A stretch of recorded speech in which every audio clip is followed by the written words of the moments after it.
80% of the Iraqis now want us out in spite of the security problem, in spite of the massacres, in spite of the deprivation.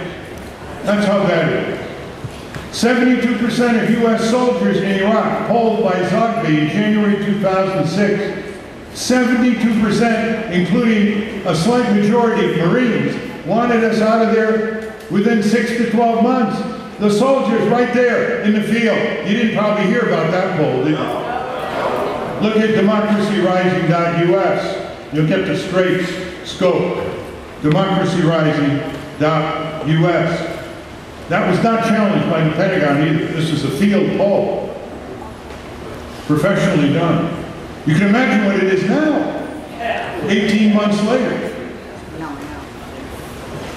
This is a regime that doesn't have the decency to even give us the official casualty list of U.S. soldiers injured in Iraq, because they only count the injuries in actual combat, not in the theater of war known as Iraq. And so instead of 27,000 injuries, there are over 70,000 injuries. And the Democrats don't make a point of that. The Democrats could have stopped Bush and his tax cuts for the wealthy in 2001. In 2002. They could have stopped the war. They could have stopped almost everything he got through Congress if they had the guts to use the forums of public opinion, the filibuster, and their votes.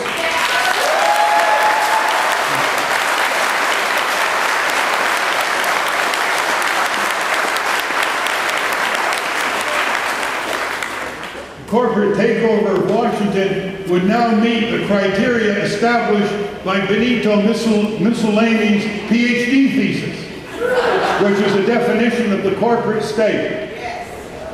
Corporations are increasing their power over every government department, every agency, more and more members of Congress.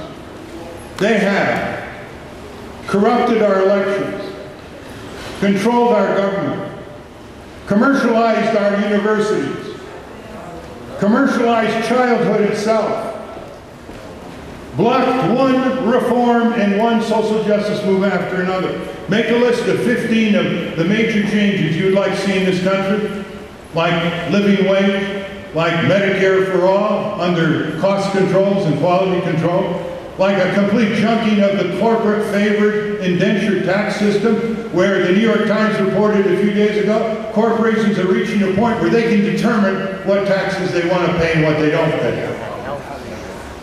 Make a list of more things. Make a list of the rights of family farmers. Make a list of abolishing poverty. Make a list of all these things and ask yourself one question. Who is repeatedly with power saying no? It's big corporations. It's big trade associations. It's their corporate law firms and their control over government and our elections. And they got to be stopped.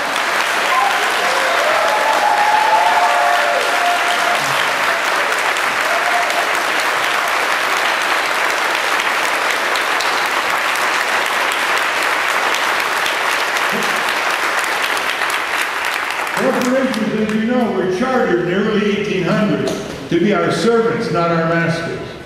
They've now become our masters. They've even become the masters of small business. Just imagine. Remember when I said in 2000 that green values are majoritarian values? Well, all these issues, you look at the polls, whether it's on the environment, whether it's on labor, whether it's on the small taxpayer, whether it's on preservation of the land, whether it's on cleaning up the drinking water, whether it's on health care.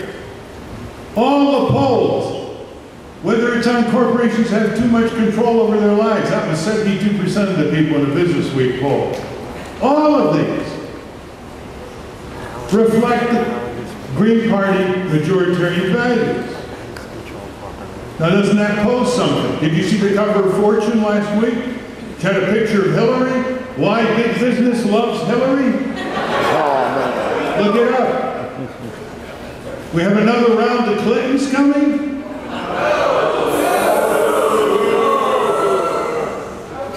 Here's what we need to ask ourselves.